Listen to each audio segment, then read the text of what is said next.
Hello दोस्तों, आपका स्वागत है हमारे चैनल चैंपियन जैद पर। मैं हूं आपका दोस्त मोहम्मद जैद।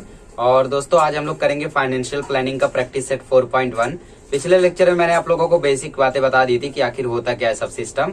तो ये प्रैक्टिस सेट आपके लिए बहुत ही इजी जाने वाला है अगर आपने वो वीडियो देखा है, और फटाफट भी हो जाएगा, वरना फिर सोचते रह जाओगे ये कैसे कर दिया, ये क्यों कर दिया। ठीक है, तो वो वीडियो को आप लोग जरूर देख लो। एक बार प्ले लिस्ट में जाओ, मैथ 1 क्लास 10, उस प्ले लिस्ट में आप लोगों को वो वीडियो मिल जाएगा, basic concept for practice set 4.1। तो चलिए शुरू करते हैं आज का वीडियो। बहुत ही फटाफट करेंगे, हर एक सम एक ही वीडियो में करेंगे। इसे बोला पहला क्वेश्चन, पवन मेडिकल सप्लाईज मेडिसिन। पवन मेडिकल है जो कि मेडिसिन सप्लाई करता है। कुछ मेडिसिन पे जो रेट ऑफ जीएसटी है वो 12% है। हम लोग कर रहे हैं पहला क्वेश्चन, और जो रेट ऑफ जीएसटी है कुछ मेडिसिन पे वो है 12%। ठीक है, नाम वगैरह पे मत ध्यान दो, सिर्फ वहाँ पे जो क्वेश्चन दिया उस पे ध्यान दो, वरना कभी कभी बच्चे कंफ्यूज होते हैं। जैसे यहाँ पे छठा क्वेश्चन है, उसमें मैं बताऊंगा बाद में। तो उसके बाद बोला है कि what is the rate of CGST and SGST. मैंने बताया था जीएसटी कितने पार्ट में डिवाइडेड है, दो पार्ट में। एक सीजीएसटी होता है, एक एसजीएसटी होता है। एसजीएसटी को कभी कभी यूटीजीएसटी भी बोलते हैं जब यूनियन टेरिटरी में लगता है। तो जीएसटी अगर 100% है तो ये 50-50 में बढ़ जाता है ना। तो ये 12% है तो कितने कितने में बटेगा, 6 में। तो CGST is equal to SGST is equal to 1/2 into rate of GST. चलो, रेट ऑफ जीएसटी कितना दिया है, 12%, तो 1/2 इंटू 12, तो आंसर आया 6%। देयरफॉर लास्ट में स्टेटमेंट करके डाल दो, rate of SGST is equal to 6%, rate of CGST is equal to 6%। Rate of CGST is equal to 6%, साथ ही में जो रेट ऑफ एसजीएसटी है वो भी हो जाएगा 6%। बहुत ही इजी क्वेश्चन है। चलिए अगला क्वेश्चन करते हैं, वो भी ऐसा ही है। अगले क्वेश्चन में बोला on certain article if rate of CGST is 9%। कुछ आर्टिकल्स हैं उन पे मत ध्यान दो, जो रेट ऑफ सीजीएसटी है उस पर ध्यान दो। सीजीएसटी है 9%, ठीक है, तो एसजीएसटी कितना होगा और रेट ऑफ जीएसटी कितना होगा। तो हम लोग जानते हैं कि रेट ऑफ जीएसटी क्या होता है, 2 इंटू रेट ऑफ सीजीएसटी होता है, मतलब इसका डबल होता है जस्ट। तो 2 इंटू रेट ऑफ सीजीएसटी कर दो, है ना। सीजीएसटी लिखो या एसजीएसटी लिखो, दोनों एक ही बात है, क्योंकि दोनों सेम सेम में डिवाइडेड है। 2 इंटू 9 आ गया 18%, देखो रेट ऑफ जीएसटी आ गया। और साथ ही में हम लोग ये भी जानते हैं कि रेट ऑफ जीएसटी जो होता है रेट ऑफ सीजीएसटी एसजीएसटी के इक्वल होता है। तो यहाँ पे लिखो रेट ऑफ एसजीएसटी जो होता है वो इक्वल होता है रेट ऑफ सीजीएसटी के, ठीक है। और आपको रेट ऑफ सीजीएसटी दिया है 9%, लो आपको मिल गया रेट ऑफ एसजीएसटी।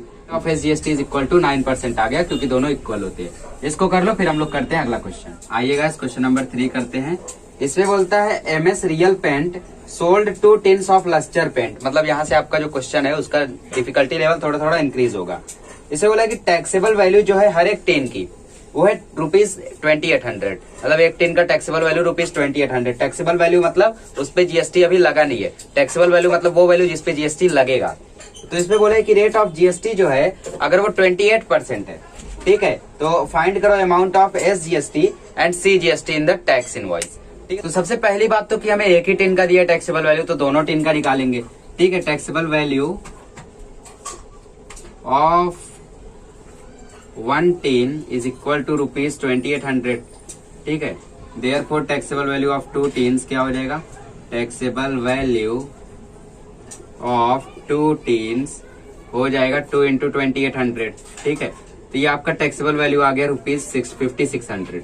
अब इसके बाद इसमें बोला रेट ऑफ जीएसटी जो है वो 28% है, तो अमाउंट फाइंड करो। अगर हम लोगों को रेट बोला होता तो हम लोग 14 कर देते, हो जाता, बट हमें अमाउंट फाइंड करना है, तो इसके लिए हमें जीएसटी अमाउंट निकालना होगा। और अगर आपने बेसिक वाला वीडियो देखा तो आपको जीएसटी अमाउंट का फॉर्मूला मालूम होगा।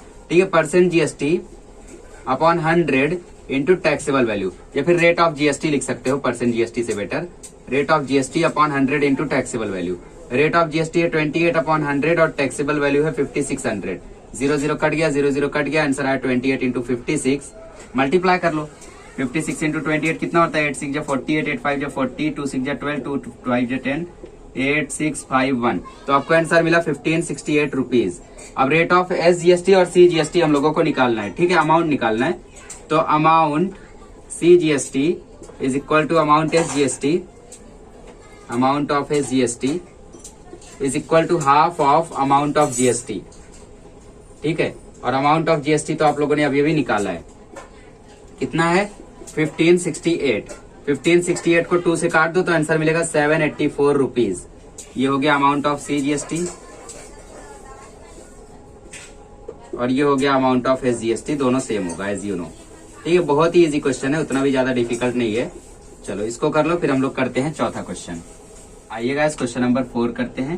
क्वेश्चन नंबर 4 में बोला taxable value of a wrist watch belt is ₹586। मतलब टैक्सेबल वैल्यू कितना दिया है 586, और मैंने बताया टैक्सेबल वैल्यू मतलब उस पर जीएसटी लगा नहीं है, ठीक है। तो यहाँ पे बोला है कि रेट ऑफ जीएसटी जो है वो 18% है। रेट ऑफ जीएसटी कितना है? रेट ऑफ जीएसटी है 18%। तो आपको फाइंड करना है price of the belt for the customer, मतलब कस्टमर कितना पैसा देके बेल्ट को खरीदेगा। तो उसके लिए हमें अमाउंट जीएसटी निकालना पड़ेगा, और जितना अमाउंट आएगा उसको इसमें ऐड करेंगे, उसके बाद हम लोगों को पूरा टोटल मिल जाएगा, ठीक है। तो सबसे पहले लिखो अमाउंट, जीएसटी अमाउंट लिखो। GST amount is equal to rate of GST upon 100, rate of GST upon 100 into taxable value. Rate of GST मतलब परसेंट जीएसटी, तो 18 upon 100 into taxable value 586। 0 cut गया, पॉइंट यहाँ पे लगा दो, तो 0.18 इंटू 586 कर दो, तो आपको आंसर आ जाएगा। देखो मल्टीप्लाई करते हैं, 4 7 8 15 10, तो आपको आंसर मिला 105.48 रुपीज। मतलब इतने का तो बेल्ट है, उसके ऊपर इतना जीएसटी लग जा रहा है। तो अमाउंट कितना पे करेगा customer? Amount paid by customer आपको निकालना है, या फिर price of the belt for the customer ऐसा भी लिख सकते हो। तो कस्टमर कितना अमाउंट पे करेगा?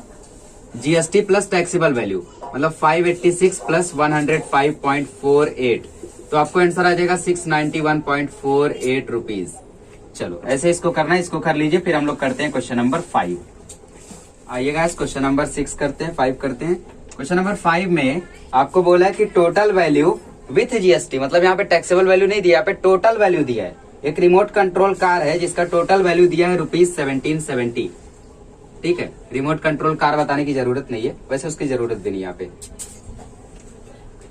साथ ही में जो आपका रेट ऑफ जीएसटी है वो बोला है 18% है, मतलब हमें मालूम है कि यहाँ पे जीएसटी लगा है 18%, और जीएसटी लगने के बाद इसका अमाउंट बन रहा है ₹1770, बट हमें ये नहीं मालूम है इसका टैक्सेबल वैल्यू क्या होगा, और वही चीज है जो हमें फाइंड करनी है, ठीक है। टैक्सेबल वैल्यू फाइंड करना है, सीजीएसटी फाइंड करना है, एसजीएसटी फाइंड करना है। तो सबसे पहले हम लोग जीएसटी अमाउंट निकालेंगे, बट प्रॉब्लम ये है कि टैक्सेबल वैल्यू ही नहीं मालूम है। तो इसके लिए हम लोग प्रोपोर्शन वाला मेथड यूज करेंगे, ठीक है, डायरेक्ट प्रोपोर्शन, इनडायरेक्ट प्रोपोर्शन। तो अगर समझ लो इसका जो प्राइस है रिमोट कंट्रोल कार का, अगर वो 100 होता, ठीक है, यहाँ पे लिखो टैक्सेबल वैल्यू। देखो इसको करने का मेथड समझो, टैक्सेबल वैल्यू और यहाँ पे लिखो amount with GST, amount with GST, ठीक है। इस मेथड को समझो बढ़िया से। अगर 100 रुपया उसका टैक्सेबल वैल्यू होता तो 18% जीएसटी लग के वो हो जाता 118। अब यहाँ पे मुझे उसका टैक्सेबल वैल्यू नहीं मालूम है, बट मुझे मालूम है कि उसका वैल्यू हुआ है 1770। तो हम लोग क्या करेंगे, देखेंगे, ये आप लोग देखो तो डायरेक्ट प्रोपोर्शन एक दूसरे के इक्वल है ये, तो इसको हम लोग क्रॉस मल्टीप्लाई करके एक्स की वैल्यू फाइंड कर लेंगे, ठीक है। हम लोगों ने अज्यूम किया है अगर टैक्सेबल वैल्यू 100 होती तो जीएसटी लग के वो 118 हो जाती। अब यहाँ पे टैक्सेबल वैल्यू क्या है नहीं मालूम है, बट लग के वो हो गया 1770। Therefore 100 upon x is equal to 118 upon 1770, ठीक है। देखो एक बढ़ रहा है तो ये भी बढ़ रहा है, ये बढ़ेगा तो ये भी बढ़ेगा, तो डायरेक्ट है ये। तो 100 इंटू 1770 इज इक्वल टू आ जाएगा 118x। तो 118 को इसके नीचे लेकर आओ, आंसर आपके सामने है 1770 upon 118 is equal to x। शुरू से ही काटते, 2 से काटते हैं, 259 जा, और ये हो गया 250 जा। आप लोग देखोगे तो 59 3 जा होता है 1770, तो x इज इक्वल टू आ गया 50 इंटू 30, मल्टीप्लाई करोगे तो आंसर आ गया 1500। मतलब इसका टैक्सेबल वैल्यू क्या था, 1500 था, जिसपे जीएसटी लग के 1770 हो गया था। मिल गया taxable value. Therefore taxable value is equal to ₹1500, ठीक है। अभी हम लोगों को बोला था जीएसटी अमाउंट के साथ साथ सीजीएसटी और एसजीएसटी भी फाइंड करने, तो अब जीएसटी अमाउंट हम लोग निकाल लेते हैं। जीएसटी अमाउंट का फॉर्मूला क्या है, जीएसटी अमाउंट का फॉर्मूला है rate of GST upon 100 into taxable value, ठीक है। रेट ऑफ जीएसटी मतलब 18 अपॉन 100, टैक्सेबल वैल्यू है 1500। 0 काट दो, 0 काट दो, तो 18 गुणे 15 आपको आंसर मिल जाएगा जीएसटी अमाउंट। यहाँ पे 18 10 जा होता है 180 और 18 5 जा होता है 90, तो आपको आंसर मिल जाएगा 270, ठीक है। क्रॉस चेक कर लो एक बार, 5 8 जा 40, 5 1 जा 5, 1 8 जा 8, 1 1 जा 1, जी हाँ 270। तो ये हो गया आपका 270 रुपीज जीएसटी अमाउंट। देयरफॉर जो सीजीएसटी होगा वो इक्वल होगा एसजीएसटी के, वो इक्वल होगा हाफ ऑफ जीएसटी के। तो यहाँ से आप लोगों को टोटल वैल्यू मिल जाएगी, तो हाफ इंटू 270 काटेगा तो आंसर आएगा 135 rupees. Therefore amount of CGST, ठीक है, अमाउंट ऑफ CGST की बात करो या अमाउंट ऑफ SGST की बात करो, अमाउंट ऑफ SGST की बात करो, वो दोनों इक्वल होगा 135 रुपीज के। चलो इस तरीके से ये हम लोगों ने निकाला, ये हो गई इसकी टैक्सेबल वैल्यू और ये हो गया इसका फाइनल आंसर। ठीक है, इस तरीके से इसको करना है। किया कुछ नहीं हम लोगों ने, बस ये अज्यूम करने आपको आना चाहिए। ये कैसे किया हम लोगों ने अज्यूम किया कोई चीज है जिसका टैक्सेबल वैल्यू 100 है तो इतना GST लग के इतना हो जाता, ये उसका एक्स समझ लेते हैं तो ये इतना हो जाएगा। तो इस तरीके से हम लोगों ने क्रॉस मल्टीप्लाई किया, टैक्सेबल वैल्यू आ गया, GST अमाउंट फाइंड कर लिया, जैसा क्वेश्चन नंबर 3 में किया था। चलो इसको कर लो, फिर हम लोग करते हैं छठा वाला, वो भी ऐसे ही करना है। आइएगा इस क्वेश्चन नंबर 6 करते हैं। क्वेश्चन नंबर 6 में भी आप लोगों को बोला है कि टिप टॉप इलेक्ट्रॉनिक्स जो है वो AC सप्लाई करते हैं 1.5 टन का। अब यहाँ पे बहुत सारे बच्चे बोलते हैं सर 1.5 टन का कोई मतलब है क्या? कोई मतलब नहीं, वो सिर्फ आपको ऐसे ही दिया है। ठीक है, जैसे मैंने बोला था ना कि क्वेश्चन नंबर 6 में भी आपको ऐसा डाउट आएगा, उसका कोई मतलब नहीं। वरना कुछ बच्चे टन को फिर वो वाला टन समझ लेते, फिर केजी में कन्वर्ट करते हैं और फिर उसमें GST में लगाने लगते हैं तो आंसर गलत आ जाता है। तो आप ऐसी गलती मत करना। Cost of AC with GST, ठीक है, आपको GST के साथ जो कॉस्ट है उसका वो है 51,200 रुपए, और साथ ही में जो CGST लगा है वो लगा है 14%। आप लोग जानते हो AC पे 28% GST होता है। तो CGST दिया है तो SGST हम लोगों को आ जाएगा। हमें फाइंड क्या क्या करना है? हमें फाइंड करना है रेट ऑफ SGST, जो कि आपको अभी अभी दिख रहा होगा। आपको फाइंड करना है GST, रेट ऑफ GST, ठीक है, रेट ऑफ GST जो कि आप लोगों को दिख रहा है आंसर में, अभी अभी भी दिख रहा है। तीसरा आपको फाइंड करना है टैक्सेबल वैल्यू। चौथा आपको फाइंड करना है टोटल अमाउंट ऑफ GST, मतलब GST अमाउंट फाइंड करना है। और फिर इसके बाद आपको फाइंड करना है CGST अमाउंट और SGST अमाउंट, मतलब अमाउंट ऑफ CGST और साथ ही में SGST। तो इसमें आप लोग देखो तो रेट वगैरह डायरेक्टली फाइंड कर सकते हो, तो फाइंड कर लो। ठीक है, पहले लिखो rate of SGST is equal to rate of CGST, rate of CGST। तो CGST का रेट तो दिया है 14%, तो आपका रेट ऑफ SGST भी हो जाएगा 14%। ठीक है, और फिर दूसरे में आपका रेट ऑफ GST, तो rate of GST is equal to 2 into rate of SGST, 2 into 14 हो जाएगा, तो आपको आंसर मिल गया 28%। दो चीजें तो हम लोगों को डायरेक्टली आ गई। अभी टैक्सेबल वैल्यू के लिए हम लोगों को मेहनत करना पड़ेगा, और टैक्सेबल वैल्यू आ गई तो उसके बाद इजी है एकदम। ठीक है, तो हम लोग फिर से वही मेथड लगाएंगे। अगर समझ लो किसी चीज का टैक्सेबल वैल्यू होता अमाउंट विथ GST, तो यहाँ पे हम लोग अज्यूम कर लेते हैं, समझ लो कोई चीज है जिसका टैक्सेबल वैल्यू था 100, 28% GST लगा तो 128 हो गया। अब किसी चीज का टैक्सेबल वैल्यू है X और अमाउंट लगा है तो हो गया है 51,200, दैट वाज AC। तो ये हम लोग देखें तो ये हम लोगों का प्रोपोर्शन के फॉर्म में आ गया। ऐसे क्वेश्चंस को आप लोगों ने सॉल्व किया है, ठीक है, 8वीं में। तो अब हम लोग इसको कैलकुलेट कर लेते हैं। तो 100 अपॉन X जो है वो डायरेक्टली इक्वल है 128 अपॉन 51,200 के, तो क्रॉस मल्टीप्लाई कर दो, तो 128 multiply by X is equal to 100 into 51,200। तो X इज इक्वल टू आ जाएगा 100 इंटू 51,200 अपॉन 128। तो 128 4 जो होता है 512, ठीक है, तो 00। तो X is equal to 100 into 400 multiply करोगे तो आंसर आ जाएगा 40,000, मतलब 40,000 उसका टैक्सेबल वैल्यू है। GST लगा के 51,000 ले लिए, कितनी ज्यादा महंगाई आ गई है। टैक्सेबल वैल्यू आ गया तो हम लोग टोटल अमाउंट ऑफ GST निकाल सकते हैं, क्योंकि हम लोग जानते हैं कि GST अमाउंट का फॉर्मूला होता है, GST अमाउंट का फॉर्मूला होता है rate of GST upon 100 into taxable value. Rate of GST कितना है 28 है, अपॉन 100 है, टैक्सेबल वैल्यू है 40,000। ठीक है, 00 कट गया, 00 कट गया, 28 इंटू 400 कितना होता है, 28 इंटू 40 निकाल लो। ठीक है, तो 28 इंटू 40 इज इक्वल टू 00, 4 8 जा 32, 4 2 जा 8, तो आपको आंसर मिला 11,200।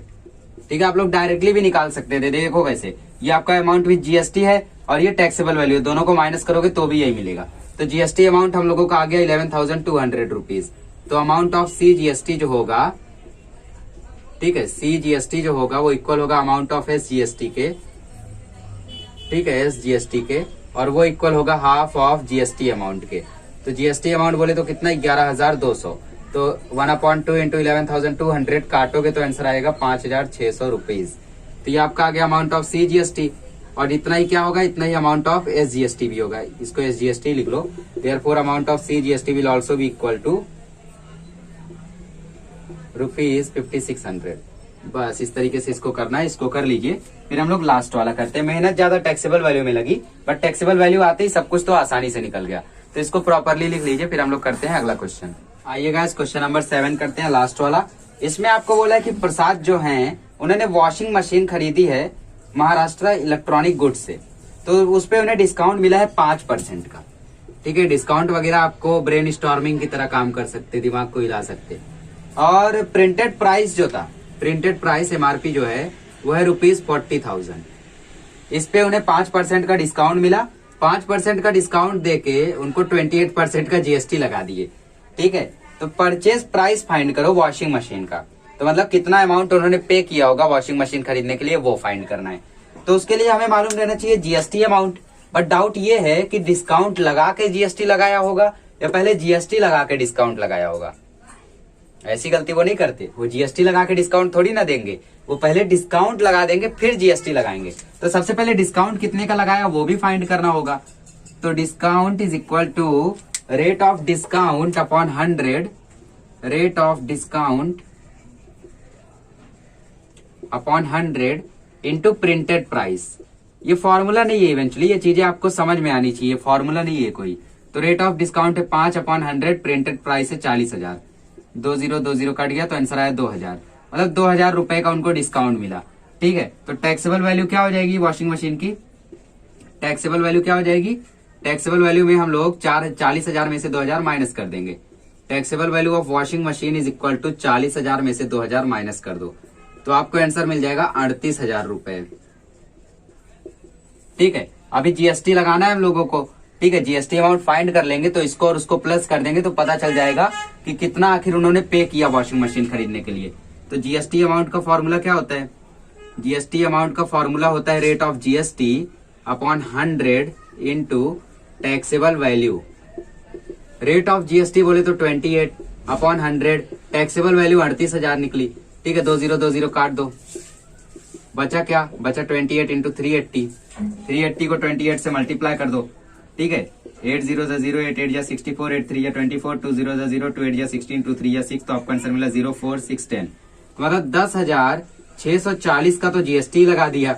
इतना डिस्काउंट देके क्या मतलब 10,640 का जब GST लगा दिया, तो ये हम लोगों का GST अमाउंट निकल गया। ठीक है, तो अमाउंट उन्होंने कितना पे किया होगा वॉशिंग मशीन खरीदने के लिए, उसमें टैक्सेबल वैल्यू के साथ साथ ये GST जोड़ना पड़ेगा। तो amount paid by Prasad is equal to taxable value that is 38,000 plus GST amount that is 10,640, मतलब 48,640 रुपए बेचारे ने पे कर दिए। उसने सोचा 40,000 का वॉशिंग मशीन है, 5% के डिस्काउंट पे 38,000 का मिल जाएगा, बट यहाँ पे आए तो उनको 28% GST पकड़ा दिया गया, तो इतना ज्यादा पे करना पड़ा। साथ ही में यहाँ पे फाइंड करना है amount of CGST and SGST। तो ये GST है तो अमाउंट ऑफ CGST SGST भी इजिली आ जाएगा। देखो अमाउंट ऑफ SGST जो होगा वो इक्वल होगा अमाउंट ऑफ CGST के, आप लोग जानते हो। ठीक है, और इक्वल होगा हाफ ऑफ GST अमाउंट के, और GST का अमाउंट हम लोग जानते हैं, हम लोगों ने अभी निकाला है, क्या है 10,640। तो 10,640 को 2 डिवाइड करेगा तो 5,320 रुपए आएगा। तो अमाउंट ऑफ CGST और ये अमाउंट ऑफ SGST। ठीक है, अमाउंट ऑफ SGST और अमाउंट ऑफ CGST दोनों इक्वल होता है, तो ये हो गया रुपीज, ये हो गया रुपीज, ये हो गया 5,320, ये हो गया 5,320।